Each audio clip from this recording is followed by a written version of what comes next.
character that talks about what is the winning mindset. Although he talks about soccer, but it really applies for everything. And for him, it's just a simple process of realizing what we probably do every day. And, you know, the analogy is to have that in this hand, the right hand, there are 5 things that you need to do to get where you want to go on that day, or live the best life you can live it that day. But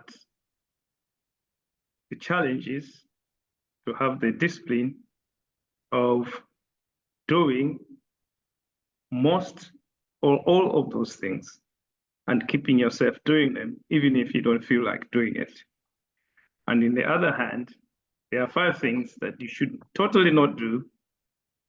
And the challenge is for humans is how to keep yourself not doing it, no matter how interesting they are. And what becomes your life is how you combine the choices from this hand and this hand. So you could take 2 from here, 2 from here. That makes your moral code of who you are and what you achieve in life.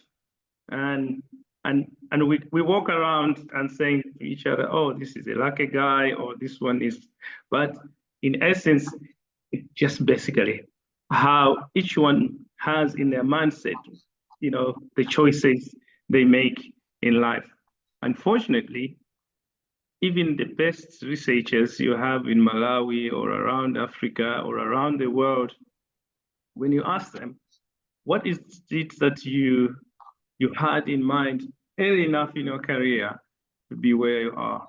Most of them can't tell you, because we land into the career of a researcher by chance or by mistake. And for those that like it, it is a good choice. And for those that don't like it, it's a bad choice. So my talk today is just to let you know that it shouldn't be like that. We shouldn't be landing into research careers by chance. That uncharted territory can be a very big poison for someone if it goes really wrong. So I thank you for your interest. I've heard from the introductions about what you want and what you like. So I am thinking that I'm talking to the right crowd. So I wanted to share my slide, but it seems, Adrian, you need to allow me to share a slide. Oh, yeah, let me do that.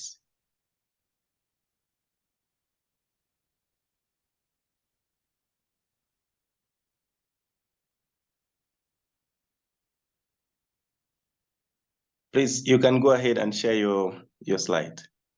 Wonderful. So let me see.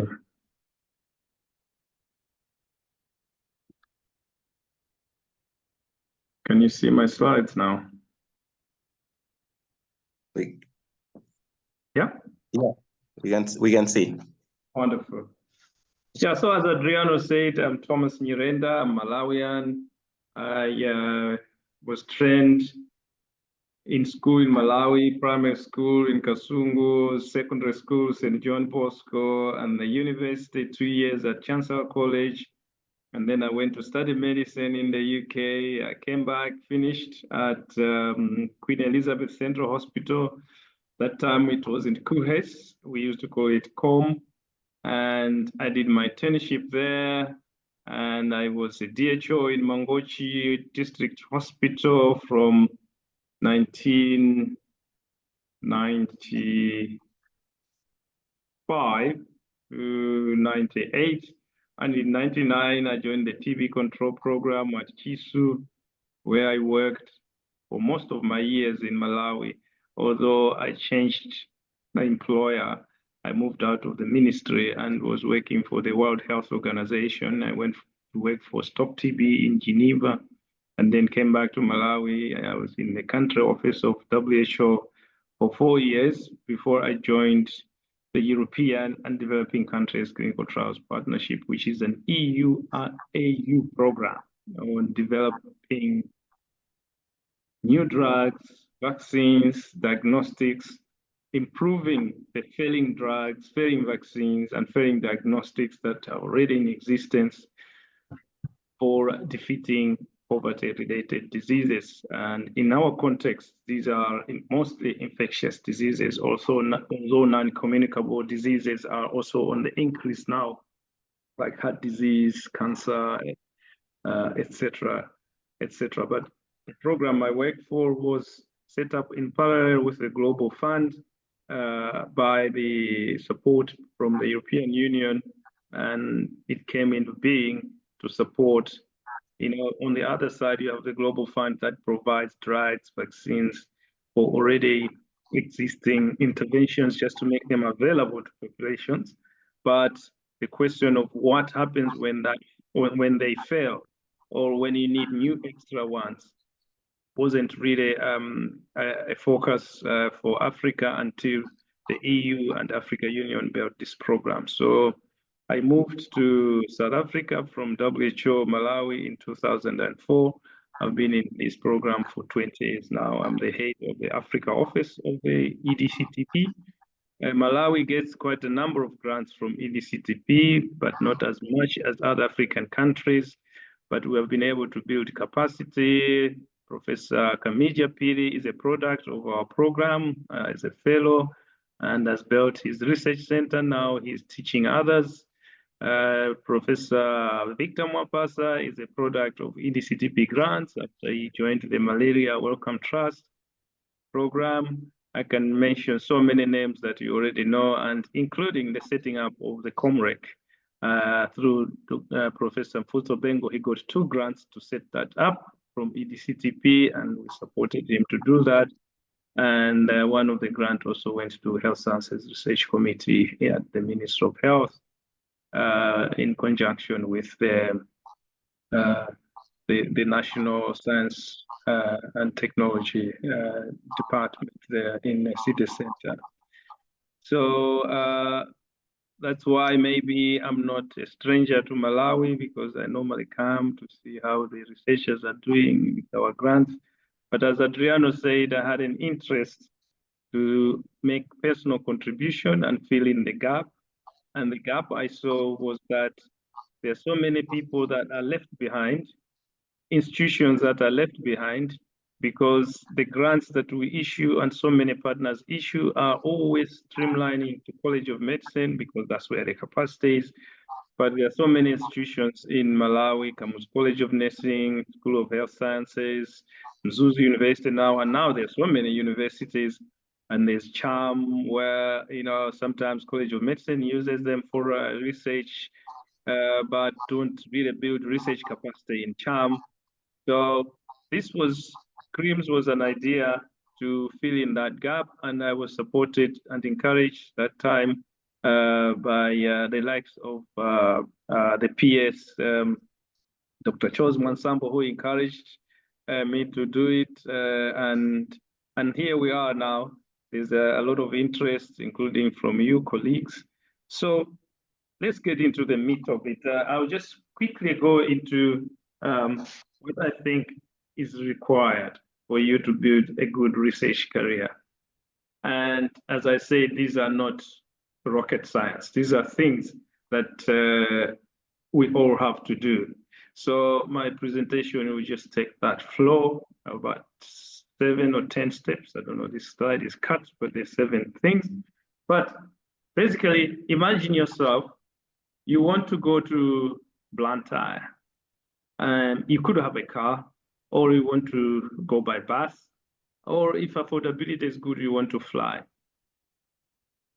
So already we can start to put things into context, because you have had a vision, and your vision is something you want to go and do in Blantyre. And we may ask you, and you can tell us the reason why you have to be in Blantyre. It could be an interview, it could be to attend a wedding. Then you can tell us what the goal is, and then we understand, okay. And then we can ask you, so how are you getting there? And you start telling us about your plan. Okay, I didn't have enough money, so I had to call my uncle to see if he can help me so that I can take a quasi bus. And then I've heard that the road going through Zomba is not very good, so I'll take the one going in through Zalewa, etc., etc. And then you can even tell us and start telling us about the actions you're going to take in order to make this possible. You know which bus, what time it leaves, that one that goes to Zalewa, and then maybe also on the bus, you want to see that you meet somebody who you know, who you are going to the same place, so you can have a good chat about a certain project or program or suggestions, or just have a laugh, good time on the bus, so that it doesn't become boring, and that becomes your actions to achieve your vision, so that by tomorrow you're in Blantyre. And then if you put all them together, then you find that you're in Blantyre. So this is not rocket science. This is we do it every single day. We wake up, we have a small vision, and then we justify it with a goal, and then we put a plan in place. We go catch a minibus, and then you take several actions and put them together, a package, and then you achieve what you want. Research is the same. So let's talk about defining a vision. What you need to really do is, just like you do in a normal life, is to have a realistic plan. So folks, nothing will happen if you don't do it the way you do with your normal small steps as you wake up every day. You never become a researcher if one day you don't sit and say, what kind of a researcher do I want to be by 2030? But remember that there is 2026 in between. When we think about it that way, then we start talking about, in scientific terms, what we call milestones. Because the language milestone is what you see in the Bible. It says, or the sign that says Zomba 200 kilometers. Because in the old days they used to write it on a stone that is on the side of the road. So you read it, and you know, okay, we now have got 200 kilometers to Zomba. Then you go to Balaka, and then you reach a certain point, the roads are branching, then you see no more new milestones where it is written now Zomba 70 kilometers. Okay, I'm very close to there. And the deliverable becomes something that now you something like success. So you have arrived, now you're in Zomba. It's the same thing. You need to sit down and say, if I want to be a good researcher by 2030, what is it that I have to do? What should be the key things I have to do on the way so that I reach there? The key question is, where do I want my research career to be? So once you do that, then you start, if you go back to the picture that I gave you, then you go back into planning. And planning starts with self-assessment. I'm going to Blantyre. Do I have enough money? The money I have can only take me to Nchewu. What then? That, you put that into the plan. So for research, you really need to also have a self-assessment. And I've put here just it's just a rough guideline, but you can classify your research capability or career in kind of these like 4 levels, which level 1 could be that you have little or no experience or knowledge or skills about research. Level 2 could be that you have some experience and knowledge, but they are not enough.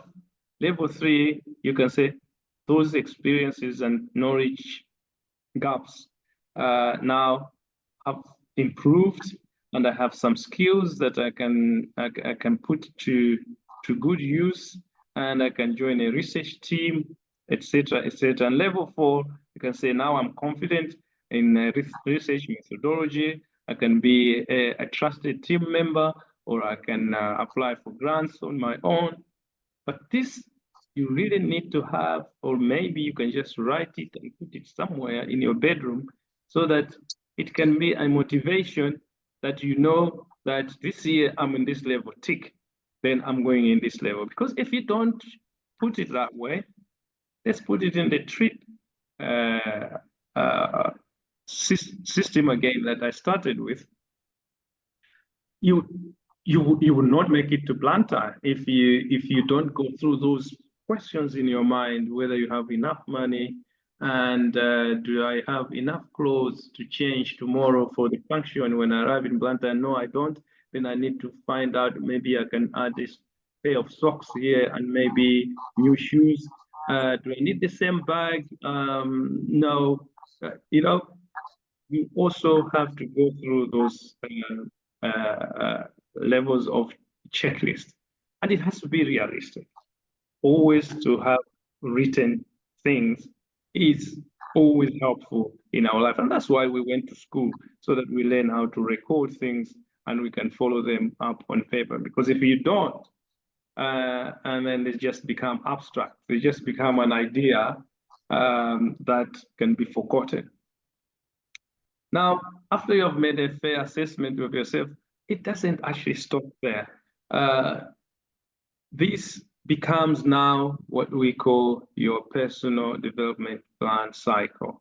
So as you can see from this slide, you are in the self-assessment mode.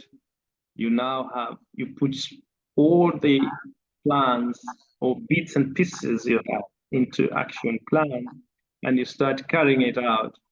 But at every stage, you really need to assess yourself whether you're going in the right direction.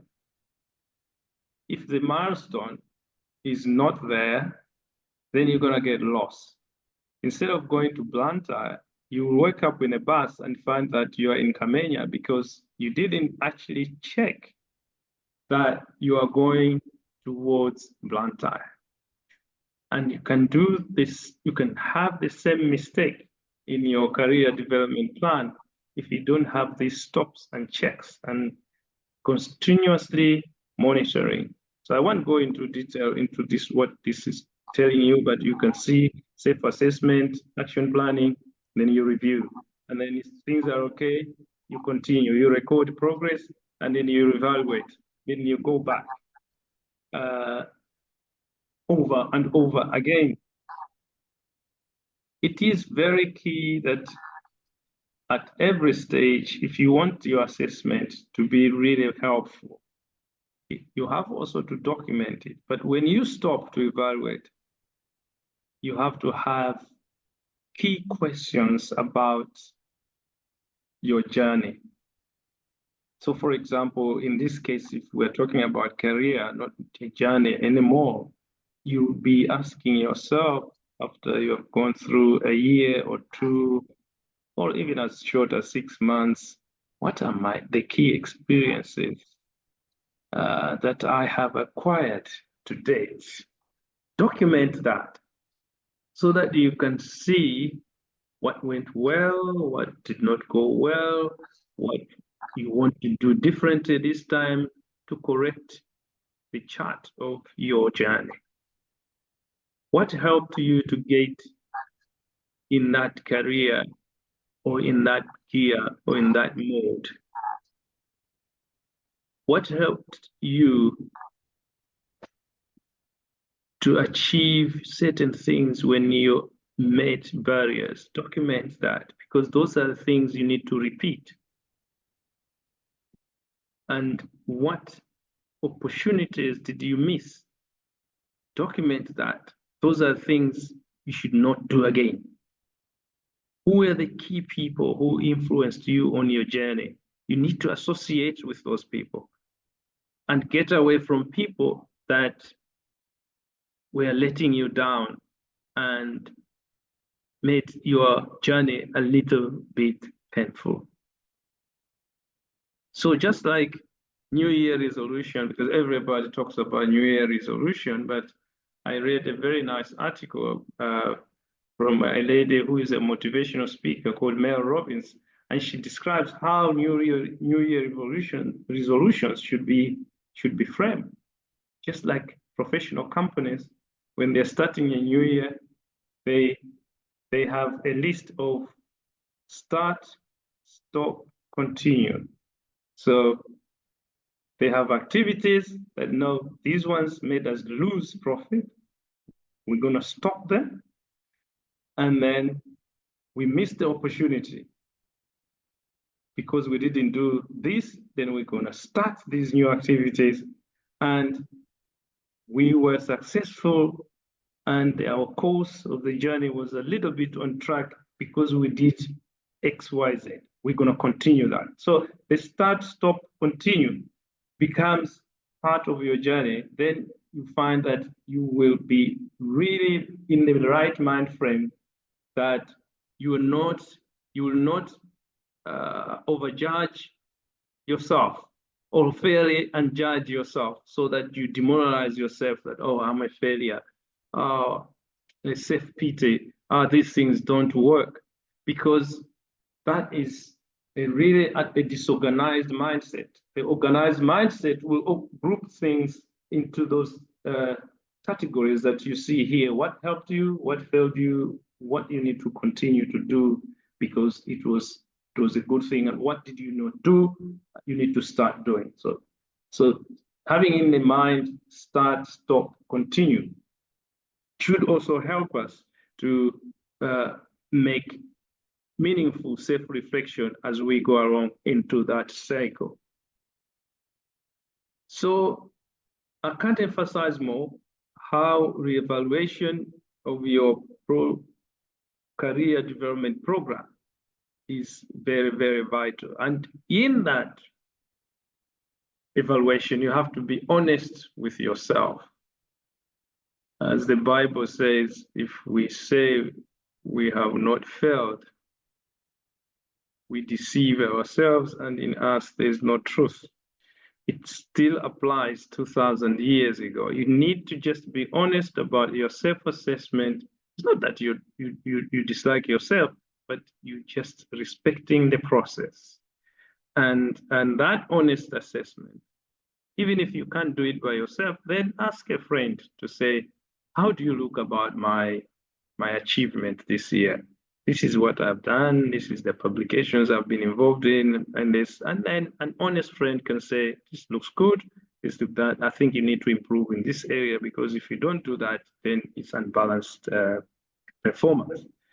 So you need to then, as I said, start certain things, stop certain things, identifying actions. So here, for example, the issues I've put in red could be something that maybe in your career, because remember that you're not comparing yourself to anybody else. You're comparing yourself to yourself of yesterday. What was I yesterday, and what am I today? What do I want to go in the future? When you start comparing yourself to others, then you find that the actions start to change and you lose focus. So it could be that in this case, this person says, wow, I need more training in GCP, GCLP ethics and grant writing, epidemiology, statistics, and then I can go into MSc program and PhD. All those things I can learn while I'm doing my MSc or my PhD, etc., etc. Then I see, no, I did this because I was struggling, I was isolated. I need to be into networks. I need to talk to people and build new networks. I need to find a mentor, etc., etc. Now, the issue of mentorship is very crucial, because mentorship can mean so many things to different people. And it's worthwhile that we should be talking about what is good mentorship. And I have put this slide here to be a guide of what is good mentorship, because sometimes people think that a supervisor is a mentor, or a professor is a mentor. It's not. A mentor is really completely different. It's somebody who you trust, and you sit down and you express your expectations of where you want to go with your plan, not somebody's plan, but with your plan, where you want to go. And that person has had experience in that area, or if they don't, they know somebody they can tap onto you and say, look, I have somebody who I am helping with this, you know. So you really need to go through a preparation phase, and then when that person understands what your needs are, you go into stage 2, which is negotiation, where you agree on the expectations. So if you don't do that, you'll be going in different directions, and there'll be so many disappointments and pointing fingers when things start to go wrong. As normally is the case in life. It is not my fault, it is his fault. So you really need to sort out that in a second stage, what we call negotiation. And then together, you go to enable your plan, start working towards accomplishing your plan. And for the mentor, it's always important. It's like a soccer or sports coach. It had to be clear that whatever actions are being done by whoever is called a mentor, it is for the benefit of the mentee. The moment there is a shared benefit, that it is a benefit, it is perceived that the mentor also wants to benefit from that, that's not mentorship. That is exploitation. It has to be him or her engaging in this process and agreeing for the benefit of the mentee. And it has to be clear, even when you're negotiating, that, you know, sir, we are doing this because I asked you, I want to achieve this goal. So, because the moment the mentor starts says, okay, I'm also interested that when I'm doing this with you, I can do this, then that relationship, be cautious about that. That's not mentorship. That is something else. That is probably supervision, because somebody wants to also get a career or publications and professorial position out of it.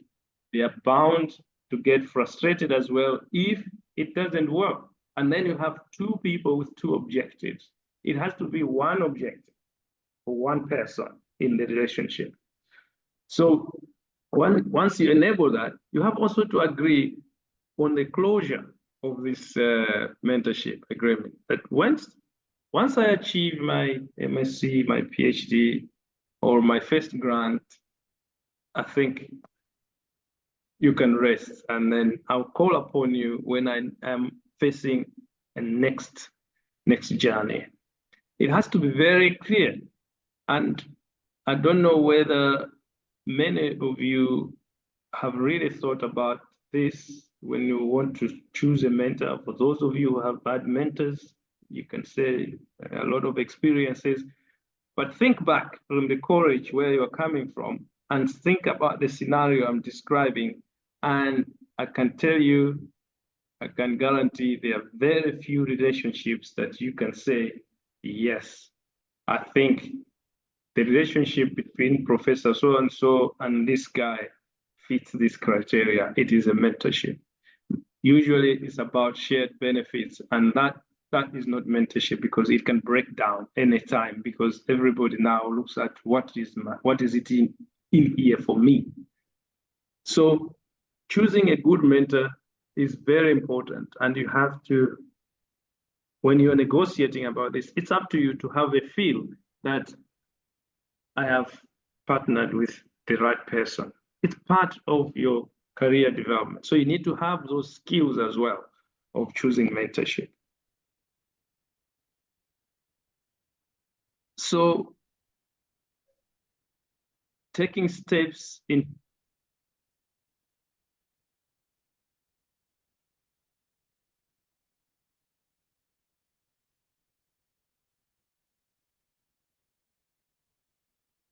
Can you hear me now? Yes, we can hear you. We lost you a bit. Yeah. I think my network is unstable. Okay. So as we said in my beginning opening statements, you will need resources to have your career developed. And one of the resources is obviously money, just like the journey from Lilongwe to Blantyre. And as somebody who is interested in developing the career, you also need to know what steps to take to find funding, funders, collaborators, etc., etc. So choosing a funder is very important, because if you choose the wrong funders all the time and you get too many negative responses, it may seem like you're failing, but it's just that you have not gotten on the right track. So you don't want to kickstart things that are going to put negativity in your process. So if, for example, now you have a plan, but now you want it to get funded. The first question is, how well do you know the research area? Because funders will want to deal with people who have some form of in-depth, not too much, but in-depth knowledge or some basic knowledge, so that they can be developed properly in their area of core. So I've heard here you have several interests: vaccines, epidemiology, treatment studies, etc., etc. So you have to have some form of a level of acumen that you say, okay, I know about this subject. This is what I know. I have developed interest, and I have such academic experience in the area. And at a certain stage, the number of grants you get starts to matter, and the number of publications starts to matter. So you have to understand that, and you have to get involved in these type of activities that will increase your participation in grants or projects, participation in publications with other research team members, and sometimes you have to belong to certain networks or affiliations. So it can be the epidemiology network, the Malawi Medical Council Association of Doctors, whatever it is. But if it is in your path, in your career path, it's better you explore all those and start taking advantage of them. Now, it was the sound, but now, okay, it's moving. I thought the slides are stuck. So there are steps of really knowing which funders to target and what to do about it. First of all, you need to know what are the core principles that the funders follow. Different funders have different focus. What are their core values or core values of their financiers? Because what funders follows where the money comes from. Those who have the money are the ones that call the tune. Understanding sometimes who is behind setting the agenda in those funders is also important, because that puts you in a framework where now you understand, okay, so this is what they are looking for. Then let not me waste time with that. And most of this information will be found on websites, documents, brochures, and sometimes you can get a gist of this when you attend conferences, because some of these funders are there and people who have been funded by them, they are making presentations. And you as a scholar and somebody who is on a journey, it's up to you to collect all this information and use it. This is just a slide that talks about the paradigm of research and how funders differ. So I've heard in the introduction somebody interested in implementation research. You can see that it's just one domain, and you need to know who are the funders that help or are interested to develop capacity in that area. There are funders that are interested only in uptake. They don't fund basic research or clinical trials on the left-hand side of the slide, but they're just interested in uptake. And this is the group that there will be just implementation research based on who are the ARVs arriving on time to, and what are the barriers, of condom distribution, etc., bed nets, but they're not interested in the development of their own. So it is really important to have a good picture of who will support you. Putting it back in the context of the journey from Lilongwe to Blantyre, there are certain people that if you want them to help you with transport, they will ask so many questions. So what are you doing there? Oh, it's a church journey. I said, no, I don't give people who go to crusades my money. This is just a waste of time. If you're going there to see Bushiri, forget it. But they want you to mention something else. It's the same. You have to know then who is your target for you to help. So, in essence, this cycle never ends. We have gone from plan, action, self-evaluation, and evaluation of what you're doing, and looking at the funding stream, where it comes, and where it will be really necessary to make extra effort. It's a continuous process. But the most important thing that I want to emphasize is really to document the process. If you don't put it on paper, somehow it will become meaningless. You cannot follow it, and you will be distracted by very small things. You will have started a process that you have followed, for example, for 5 years, and somebody comes and say, but there's a surgery scholarship.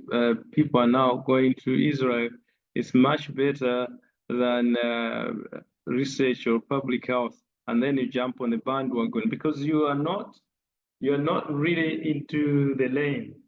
You're not running your race. For you are just wandering up and down. You're in the lane, then you go into the stands, talk to the supporters, and then you're all over the place. But if you really write things down and you have a map that is showing you where you should be going, it's very little chance that you can be lost. So I hope that has been helpful and will help you to start doing certain things out of those that are necessary to be done.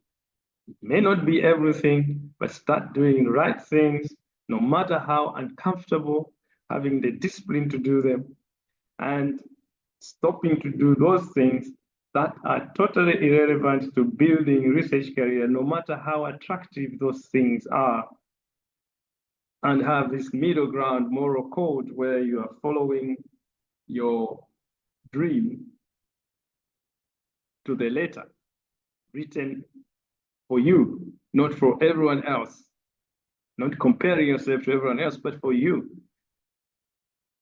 If you do that, I hope that something positive, and I don't hope, but I believe that something positive will happen to you in your research career. So let me stop there, Adrian. Unless there are questions, I'm happy to take them, but that's what I prepared for you today. Thank you so much, Dr. Nyirenda. If we are all in a boardroom, we would start clapping hands by now, but I don't know how we clap them. But yeah, this has been a very wonderful talk, and a lot of lessons has been gained today. I I happen to have listened to this talk before, but it came in a very different note today. So I'm sure my team is very inspired. But nevertheless, we still have 10 minutes. If there are questions, I think they can type in the chat box, and then just type it in the chat box, then Dr. Nyirenda will happily take it up.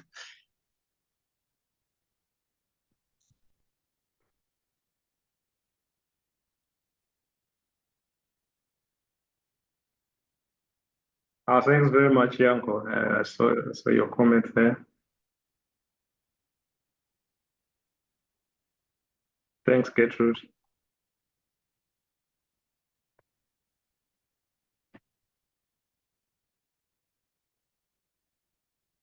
I may, Adriano will be able to share the slides if some of you want to have a copy.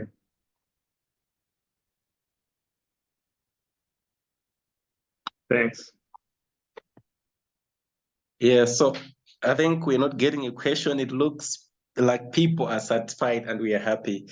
Okay, Nathan just raised the question. I think just get to respond to it. Yeah, so absolutely, Nathan. There are so many funders that fund what you call fellowships, and they have different fellowships. For EDCTP, there was a program where you start your fellowship from a lower level, and it's called a placement. You could apply for a small grant to send you to an institution of research excellence of your choice, where you have a mentor as well. So, for example, in Malawi, you could come to University of Cape Town, and then you stay there for 9 months, and then you develop a small proposal, you go back home, you start continuing. It's also important you start continuing your collaborations with the people here, just to open those kind of doors. And then after that, there was a similar kind of fellowship, but a little bit more funding, but with attachment to industry. So EDCTP had an agreement with industry like GSK, Novartis. So you go to Switzerland and then you do the same to learn a special skill, and then you have your linkage.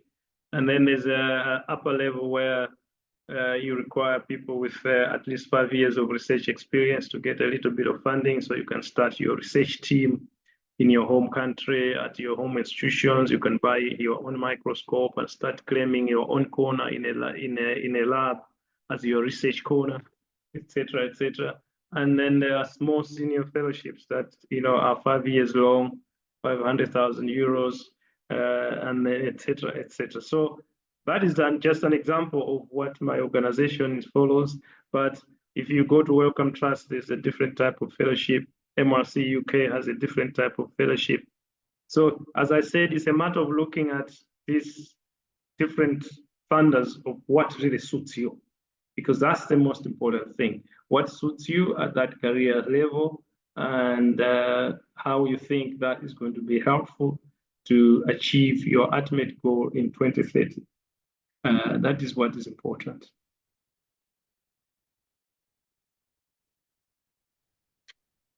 I hope that does answer your question, Nathan. That was very loud and clear. Okay, there is a follow-up question, Dr. Nyirenda. I think you can see it in chat box. What strategy can we use to find appropriate mentors? According to the definition you gave, the focus is on the mentee, not vice versa. Exactly. So I must say that it's not easy, and the understanding of what a mentor should be, especially at the university level, is misunderstood, because people confuse confuse supervision with mentorship. So it's a two-way process. You can't be too harsh with them and say you just have 2 meetings, and then the third meeting you're right up front there and saying, I don't think you know how to mentor. I'm going to find someone else.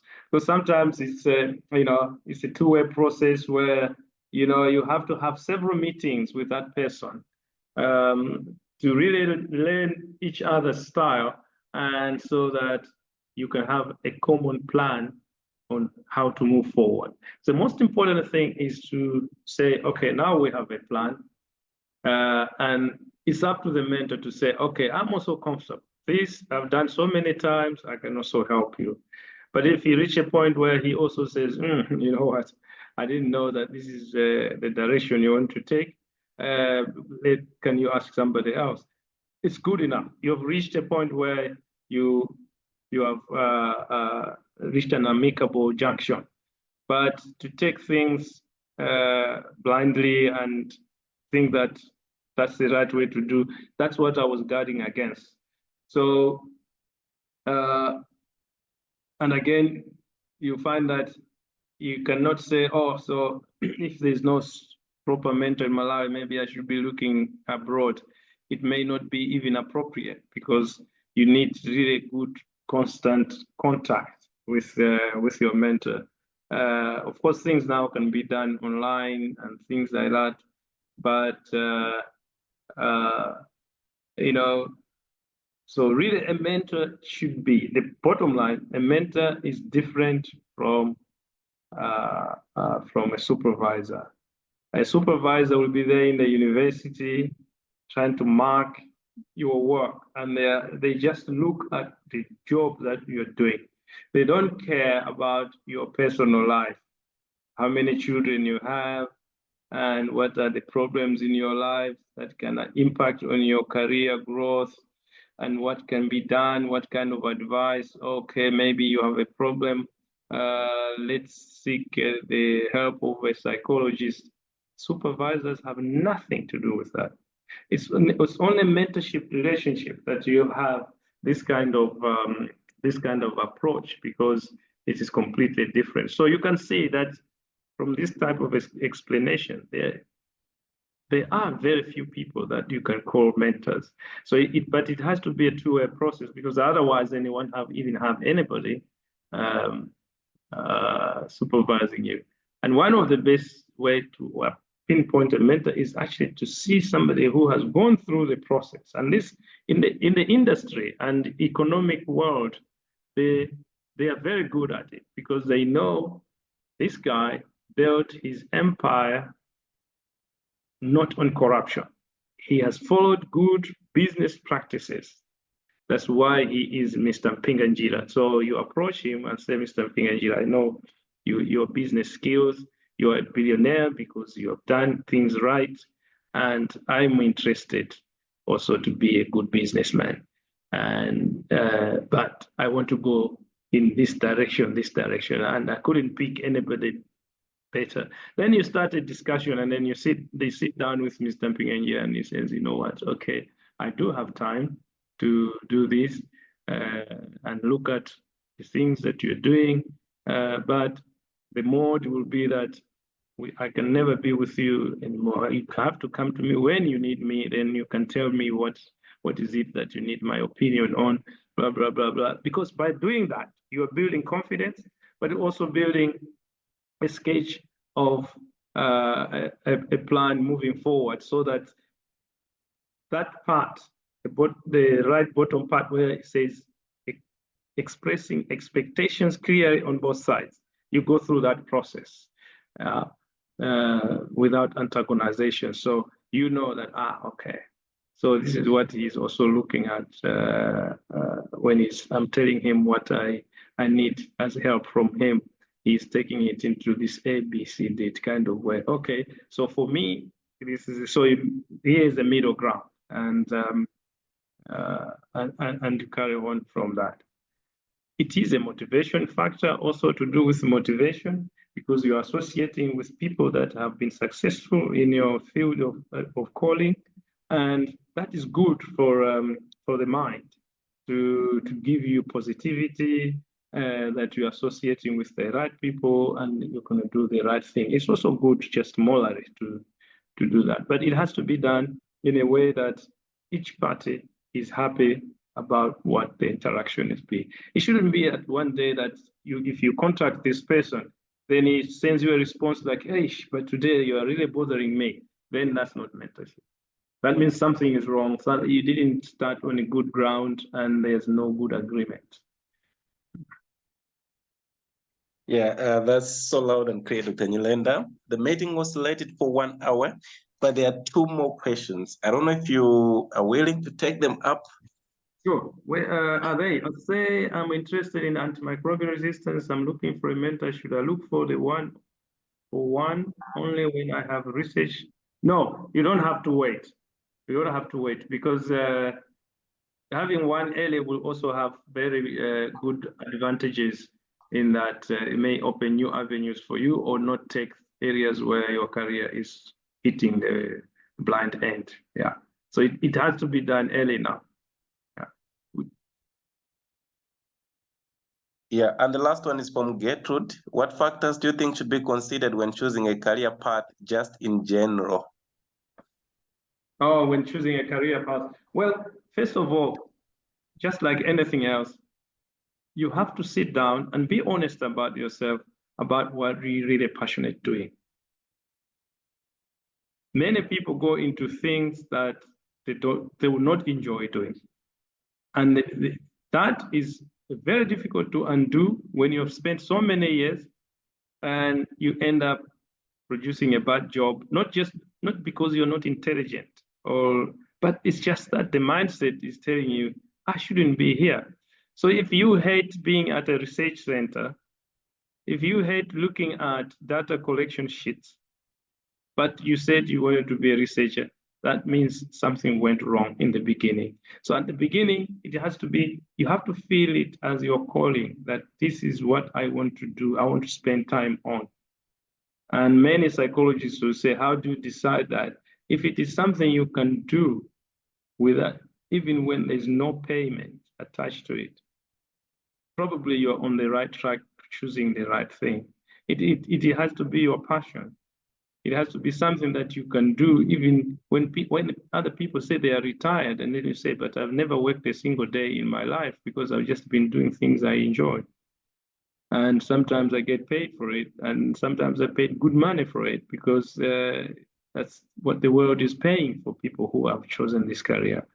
So, but in real life, it's the opposite. People go into things because of the pay, and then you end up not enjoying it. You get a fantastic salary, but you take it to a heart clinic or heart transplant clinic. That's really pointless. It's the same here.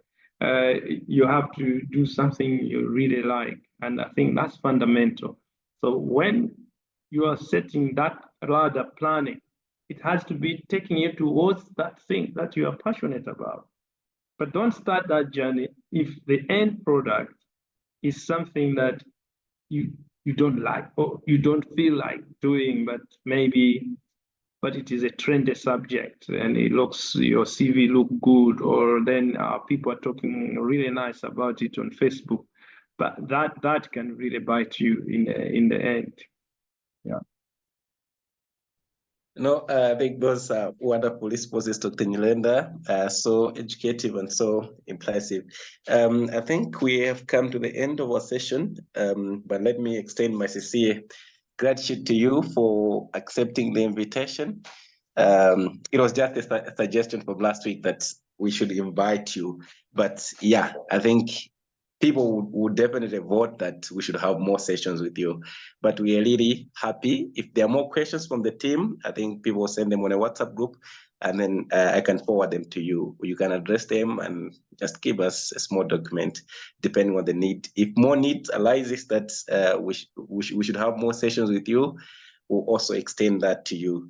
But thank you so much for sparing your time, and we wish you a wonderful night from this side. Thank you so much, Dr. Nyirenda. Have a good night. And thank you, team, for joining today. We look forward to seeing you again in the next meetings. That's it for today. Bye-bye. Bye-bye. Thanks, everyone, and good luck in your careers. Thanks for watching. Subscribe to our channel to learn more about clinical research.